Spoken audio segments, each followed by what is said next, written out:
오늘 함께 나눌 말씀은 누가복음 3장 1절에서 6절까지입니다. 우리 같이 한번 읽어보도록 하겠습니다. 저랑 한 절씩 읽도록 하겠습니다. 디베리오 황제가 통치한 지 15해 곧 본디오 빌라도가 유대의 총독으로 헤롯이 갈릴리의 분봉왕으로 그 동생 빌립이 이두레와 드라고니 지방의 분봉왕으로 루사니아가 아빌레네의 분봉왕으로 안나스와 가야바가 대제사장으로 있을 때에 하나님의 말씀이 빈들에서 사가랴의 아들 요한에게 임한지라.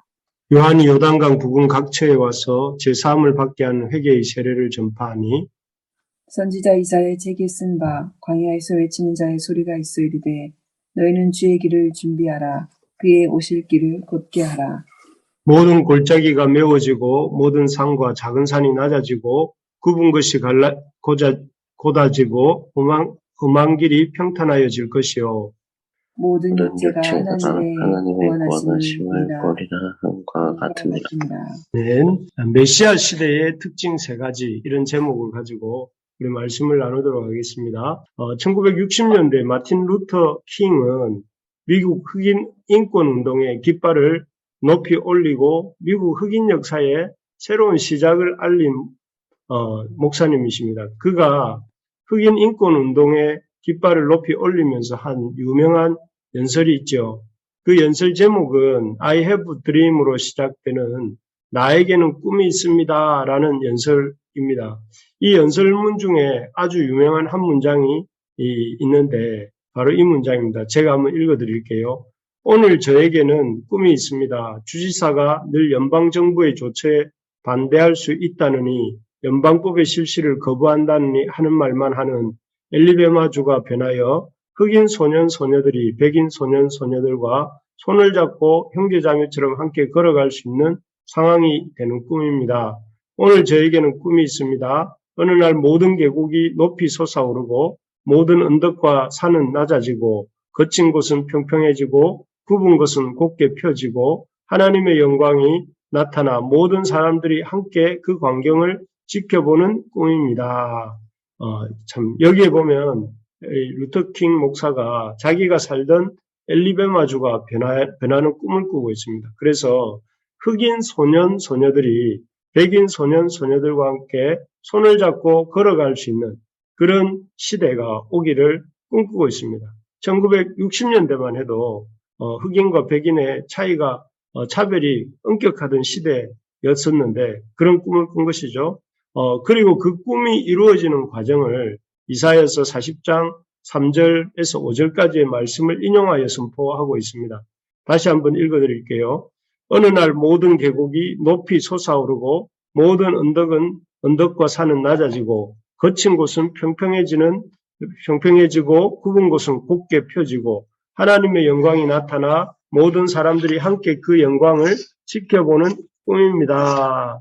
산이나 계곡은 사람들의 힘으로 바꿀 수 없는 것들이죠.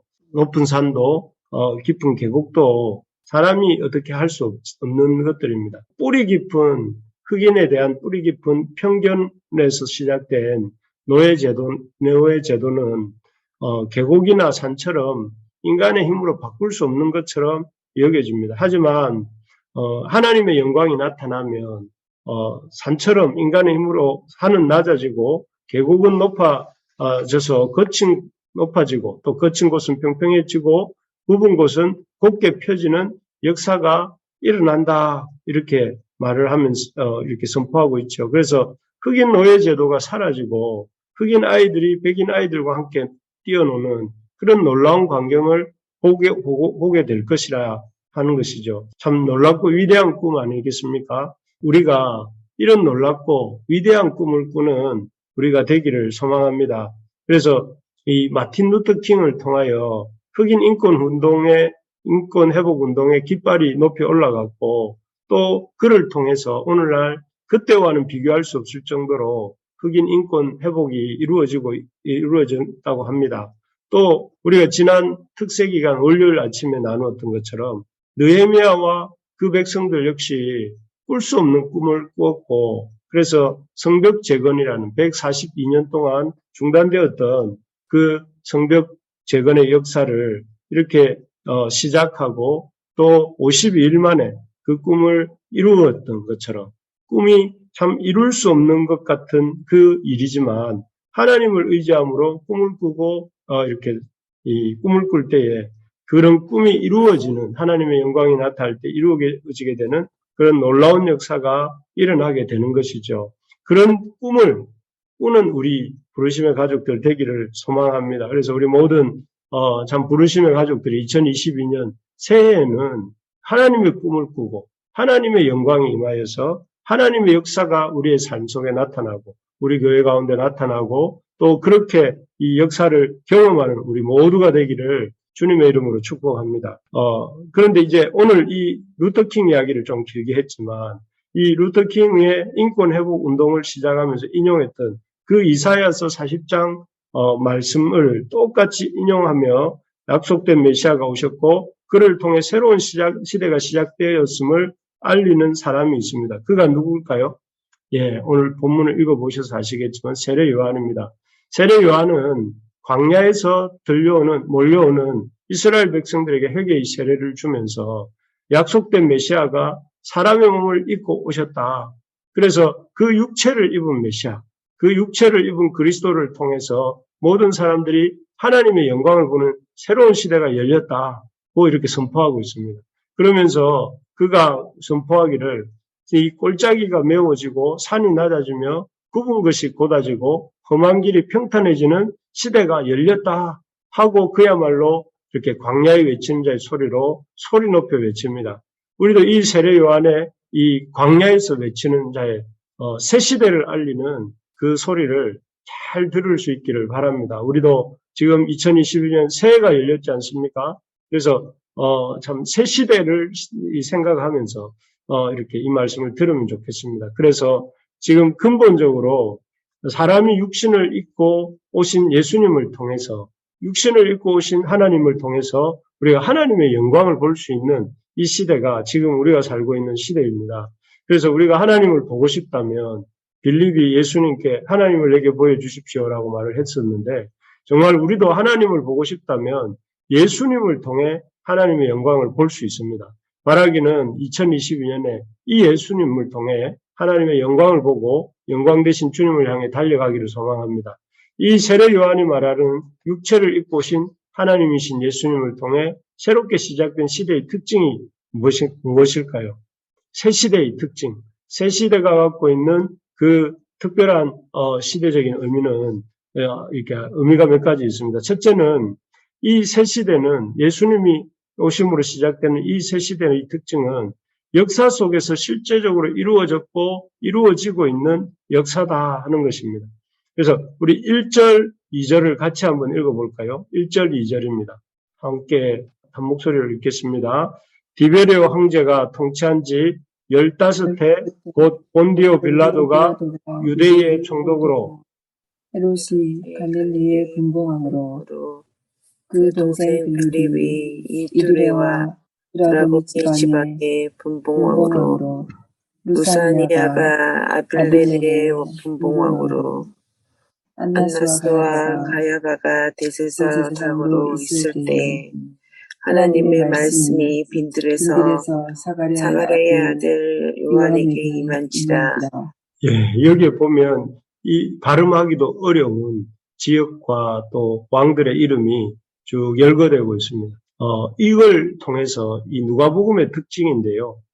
아주 사실적 역사의 기초에서 성경을 기록하는 이런 누가의 특징인데 여기에 보면 예수님이 이 땅에서 공생애를 시작하실 무렵에 이 땅의 통치자들의 이름들이 쭉 기록되고 있습니다. 또 로마 황제는 티베리우스가 로마의 황제이고 유다 총독은 본디오 빌라도, 이스라엘의 분봉왕들은 헤롯과 빌립과 루사니아, 그리고 이스라엘의 대제사장, 종교 지도자들이죠. 안나스와 가야바라고 분명하게 기록하고 있습니다. 대략 이 무렵에 AD 한 28년경쯤 되는 것 같아요. 그래서 아주 하나님의 역사가 어떤 시공간적 배경으로 이루어지고 있는지를 이렇게 자세하게 밝히고 있습니다. 참 하나님의 역사는 이처럼 어떤 사람이 꾸며낸 허구나 신화, 전설이 아닙니다. 그래서 없는 것을 있는 것처럼 하는 이야기가 아니고 하나님의 역사는 실제적 역사 속에서 우리가 살고 있는 이 실제적 역사 속에서 분명한 팩트로 주어지고 또 역사 속에서 실제적으로 이루어졌고 또 이루어지고 있고 또 이루어지는 그런 역사다 하는 것을 이렇게 말씀하고 있는 것이죠. 그래서 사람들이 믿어지고 또 안 믿어지고 있다 없다 이렇게 말하는 것과 상관없이 하나님의 역사는 실제 역사 속에서 실제적으로 이루어졌다. 그리고 이루어지고 있다. 그리고 이루어질 것이다. 하는 것을 이렇게 보여주고 계시는 것이죠. 그래서 우리로 하여금 하나님의 말씀을 그냥 좋은 이야기 또는 하나님 말씀을 그냥 재밌는 이야기 이렇게 생각하지 말고 정말 역사 속에서 이루어졌고 이루어지고 있고 이루어지는 하나님의 말씀이구나 하는 것들을 이 누가의 이 구절을 통해서 하나님이 우리에게 말씀해 주시는 것이죠. 그래서 우리도 하나님의 말씀이 역사 속에서 실제적으로 이루어진다 하는 것을 보면서 참 이 우리의 2022년도의 역사에도 하나님의 말씀이 실제로 내 삶 속에 이루어짐을 그대로 믿고 말씀 그대로 믿고 말씀 그대로 순종하면서 우리 하나님의 역사를 이렇게 경험하는 저와 여러분들이 되기를 소망합니다. 그래서 하나님 말씀을 하나님 말씀으로 받을 수 있는 우리 모두가 되어야 되겠습니다. 두 번째로 보면 예수님을 통해 새롭게 시작된 이 시대의 특징은 첫째는 역사 속에서 이루어진 것이다 하는 것이라면 두 번째는 이 역사가 그 광야 빈들에서 이 순종하는 자를 통해 역사가 이루어지고 있다 하는 것이죠. 2절을 제가 한번 다시 읽어드리겠습니다. 안나스와 가야바가 대제사장으로 있을 때에 하나님의 말씀이 빈들에서 사가랴의 아들 요한에게 임한지라. 사실 우리가 생각하면 이 역사는 그 사람들의 역사도 다 사람들이 모여 사는 수도나 또 어떤 도시들의 중심지에서 일어나지 않습니까? 거기에 어떤 정치, 종교 지도자들이 다 밀집해 있고 그런 곳에서 일어납니다. 예수님 당시로 보면 이 로마나 알렉산드리아 또 다소 같은 큰 도시에서 그곳에 사는 정치와 종교와 경제 지도자들을 통해 이루어져야 될 것 같습니다. 그런데 놀랍게도 지금 이 2절이 말씀하는 하나님의 역사는 빈들에서 별로 유명하지도 않은 젊은 제사장, 약대 털옷을 입고 석청을 먹고 있는 세례 요한을 통해서 이렇게 그가 주는 세례를 통해서 일어나고 있다 이렇게 기록하고 있습니다. 이것이 바로 하나님의 역사의 특징을 보여주는 하나님이 시작해 가시는 예수님을 통해 시작해 가시는 새 시대의 특징을 보여주는 그런 한 구절이죠. 그래서 하나님의 역사는 어디에서 누구를 통해서 일어나는가? 하나님의 역사는 빈들에서 순종하는 사람을 통해 일어나는 게 하나님의 역사다 하는 것입니다. 참으로 이 하나님의 새 시대, 지금도 우리가 살고 있는 이 시대가 예수님의 오심으로 말미암아 새로운 시대가 시작되었는데 이 시대도 우리가 사는 이 시대도 누구를 통해 일하시는가? 어디에서가 아니라 중요한 것이 아니라 어떤 사람인가에 초점을 두고 하나님의 역사가 일어나는데 그것은 하나님을 긴밀히 만나고 또 친밀하게 만나는 광야에서 그 하나님 말씀에 순종해서 모이는 순종해서 사는 한 사람을 통해 역사가 일어난다 하는 것이죠. 하나님의 역사는 우리 같은 참 문제 많고 연약하고 문제 많은 그러나 그렇고 또 평범하지만 평범한 그런 우리들을 통해서 우리들이 그렇지만 하나님의 말씀에 순종하고 하나님을 가까이 하고 하나님 앞에 나아가는 그 이들을 통해서 우리들을 통해서 일어난다 하는 것이죠. 그래서 우리 지난 주일날 보았지만 어떤 사람들입니까? 참 울지 말라 하면 울지 않고 또 기뻐하라고 하면 기뻐하고 또 이렇게 초막을 지으라고 하면 초막을 짓고 또 이렇게 하였던 그 느헤미야의 수문학 광장에 모였던 이스라엘 백성들처럼 초등학교 1학년이 그 담임 선생님의 말씀을 추종하는 것처럼 하나님 말씀 앞에 언제든지 순종하고 하나님이 오라 하면 오고 가라 하면 가고 하는 그런 하나님의 그 종인 사람들을 통해서 광야에서 일어난다 하는 것입니다. 여러분 이 사실을 꼭 우리가 기억해야 되겠습니다. 내가 어디에서 무엇을 하는가 그것이 중요한 것이 아니라 어디에서 하나님과 순종하는 사람이 되고 있는가, 안 되고 있는가. 이게 우리 인생의 승리의, 승패의 관건이 될 것이고, 우리 인생을 하나님이 평가하시는 이 기준이 되고, 또 사용하시는 기준이 될 것이다, 된다 하는 것을 기억하면서, 우리가 올 한 해 주님께 순종하고, 주님이 세우신 권위에 순종하고, 믿음으로 살아가는 우리 모두가 되기를 주님의 이름으로 소망합니다.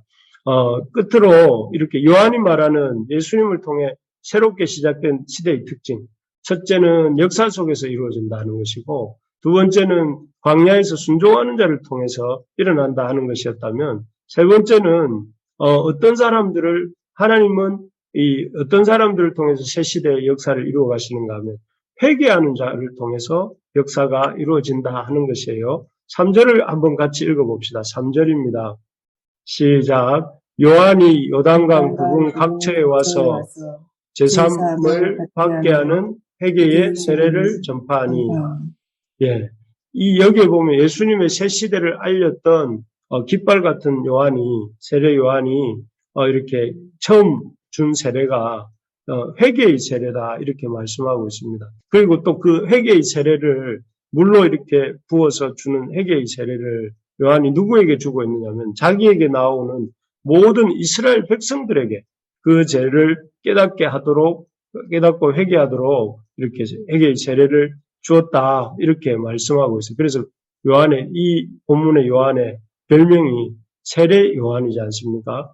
이 세례 요한은 왜 그 당시에는 이방인들이 유대교로 개종할 때에 줬던 그 예식이 이 회개의 물세례였다고 해요. 그런데 그런 물세례를 이방인에게 주는 것이 아니라 이 자기에게 나오는 유대인들에게, 이스라엘 백성들에게 왜 이 회개의 세례를 전파했을까?